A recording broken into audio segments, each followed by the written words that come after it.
Hello everyone. तो बिहार की round 2 की काउंसलिंग की अपडेट आ चुकी है आपकी।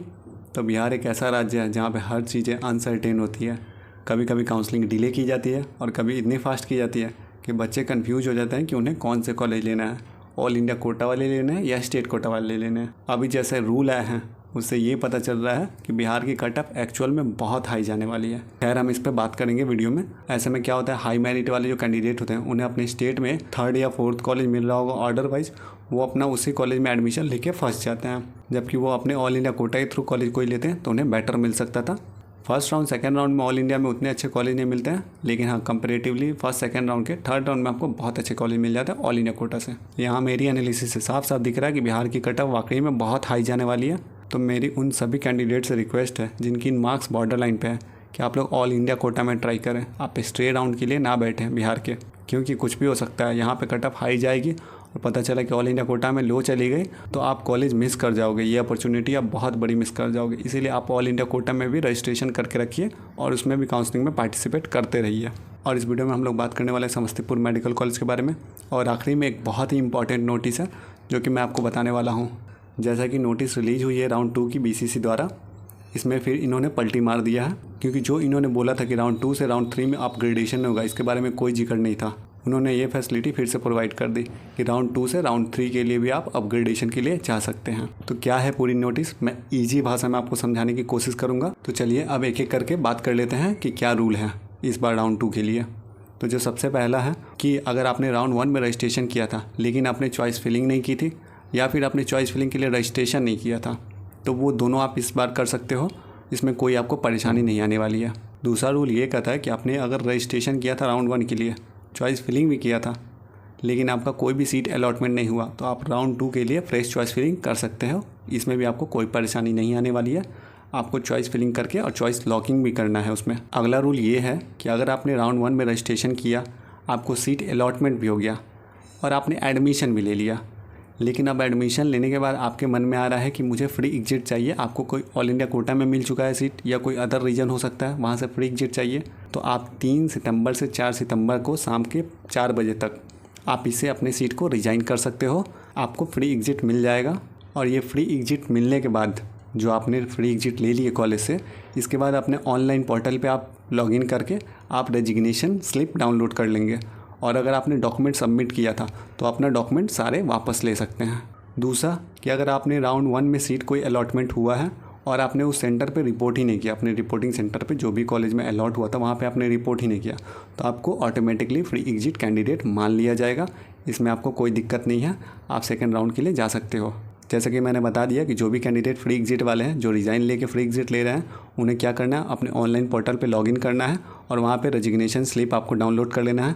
अगर आपने डॉक्यूमेंट सबमिट किए होंगे अपने कॉलेज में तो वहाँ से आपको डॉक्यूमेंट रिसीव कर लेना है वापस। फिर आप कहीं भी जा सकते हैं, या तो आप सेकेंड राउंड के लिए जा सकते हो स्टेट के, और या तो आप ऑल इंडिया कोटा में जा सकते हो। इसमें आपको कोई भी परेशानी नहीं आएगी। अब अगला नियम ये है कि अगर आपने रिज़ाइन कर दिया या फिर आपको जो सीट अलॉट हुआ था राउंड 1 में उसमें आपने रिपोर्ट नहीं किया, इस दोनों कंडीशन में आपका क्या होगा कि जो चॉइसेस फिलिंग की थी वो डिलीट हो जाएगी। आपको अगर जाना है राउंड 2 के लिए तो आपको फ्रेश चॉइस फिलिंग करनी पड़ेगी। ध्यान रखिएगा इस बात को, आपकी वो जो चॉइसेस थी पहले की वो मान्य नहीं मानी जाएगी। अब यहाँ पे सबसे इंपॉर्टेंट पॉइंट आने वाली है, सबसे इंपॉर्टेंट रूल आने वाली है, ध्यान से सुनिएगा। अगर आपको राउंड 2 में कोई भी अलॉटमेंट मिलता है, या तो आपने राउंड 1 से राउंड 2 में अपग्रेडेशन के थ्रू आया हो, या तो आपको वही राउंड 1 वाली सीट रिटेन हो गई हो, या तो आपकी फ्रेश अलॉटमेंट हुई है, इन तीनों कंडीशन में अगर आपने राउंड 2 में एडमिशन नहीं लिया अपने अलॉटेड कॉलेज में, फ्रेश अलॉटेड या अपग्रेडेशन या रिटेन कॉलेज में, तो यहाँ पे क्या होगी, आपकी फोरफिट हो जाएगी सिक्योरिटी मनी। यहाँ पे आपकी कोई भी सिक्योरिटी मनी वापस नहीं की जाएगी। लेकिन हाँ, आप राउंड 3 के लिए एलिजिबल ज़रूर रहेंगे, इसमें आपको कोई भी परेशानी नहीं होगी। जो भी सिक्योरिटी मनी है, जैसे कि जनरल EWS में 10,000 और रिजर्वेशन कैटेगरी में 5,000, ये आपकी सिक्योरिटी मनी फोरफिट हो जाएगी। अगर हमारे बताने का सिंपल तरीका आपको आसान लग रहा हो तो प्लीज़ इस वीडियो को एक लाइक कर देना। और ऐसे ही इंपॉर्टेंट रूल्स का हमेशा अपडेट रहने के लिए आप हमारे चैनल को सब्सक्राइब भी कर सकते हैं। तो चलिए हम नेक्स्ट रूल के बारे में बात कर लेते हैं। अब अगर आपने राउंड 1 या राउंड 2 में कोई भी कॉलेज अलॉट हुआ था राउंड 1 या राउंड 2 में, अगर उसमें आपने डॉक्यूमेंट वेरिफिकेशन करा के एडमिशन ले लिया गया था, तो आप एलिजिबल नहीं है राउंड 3 के लिए। आप राउंड 3 के लिए नहीं जा सकते हैं अगर आपने राउंड 1 या राउंड 2 में एडमिशन ले लिया है तो। लेकिन अगर राउंड 2 से राउंड 3 में अपग्रेडेशन लिया है तो आप राउंड 3 में तो जाएंगे ही जाएंगे, लेकिन वो कैंडिडेट जो राउंड 1 और राउंड 2 में एडमिशन ले लिए हैं वो नहीं जा सकते हैं। अब दूसरा कंडीशन के बारे में बात कर ले, जैसे कोई कैंडिडेट है जिसे राउंड 1 और राउंड 2 इन दोनों राउंड में कोई भी कॉलेज अलॉट नहीं होता, तो उनको कोई भी फ़ी पेमेंट करने की ज़रूरत नहीं है।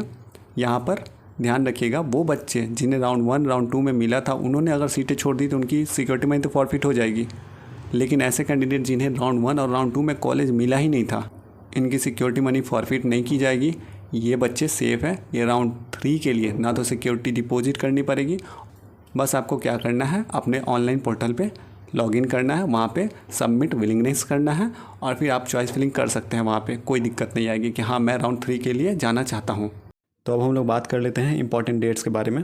तो जो आप फ्री एग्ज़िट है 3 तारीख से 4 तारीख के बीच में आप फ्री एग्ज़िट कर सकते हो। इसके बाद आपकी जो ऑनलाइन रजिस्ट्रेशन कम चॉइस फिलिंग होगी ये 6 तारीख से 8 तारीख तक होगी। फिर आपको 11 तारीख को अलॉटमेंट लेटर आ जाएगा और 12 सितंबर से 14 सितंबर तक आप एडमिशन ले पाइएगा। तो ये है सारे इंपॉर्टेंट रूल्स। अगर आपको इनमें से कुछ भी ना समझ में आए तो आप हमें कमेंट करके बता सकते हैं।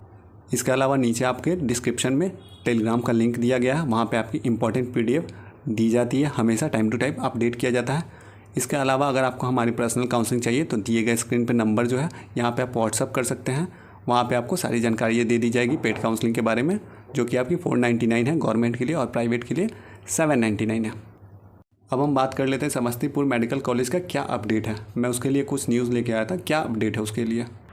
तो देखिए यहाँ पे एक कैंडिडेट ने हमें मैसेज किया था, तो इनको हमने सजेशन दिया था कि आप ट्विटर पे ट्वीट कर सकते हैं। तो इन्होंने बहुत ही अच्छा कुछ लिखा हुआ है कि बिहार में अभी तक 20 से 25 सालों में मात्र आपके स्टेट गवर्नमेंट के 5 नए मेडिकल कॉलेज खुले हैं। तो ये सच में चिंताजनक करने वाली बात है बिहार के स्टूडेंट के लिए। तो इस वीडियो को जो भी पेरेंट्स देख रहे हैं या स्टूडेंट देख रहे हैं, तो इस ट्विटर हैंडल पे जाकर आपको ट्वीट रीट्वीट करना है। तो आप इस बच्चों को सपोर्ट करें, इनके ट्वीट को रीट्वीट करें ज़्यादा से ज़्यादा होए, ताकि आपकी ये बातें बड़े अधिकारी तक जाए, थोड़ी सी भी सुनी जाए। एक अगर कॉलेज भी खुल जाता है तो बहुत बच्चों के लिए राहत की बात होगी। तो चलिए मिलते हैं आपसे ऐसे ही किसी इंपॉर्टेंट वीडियो में, तब तक के लिए धन्यवाद।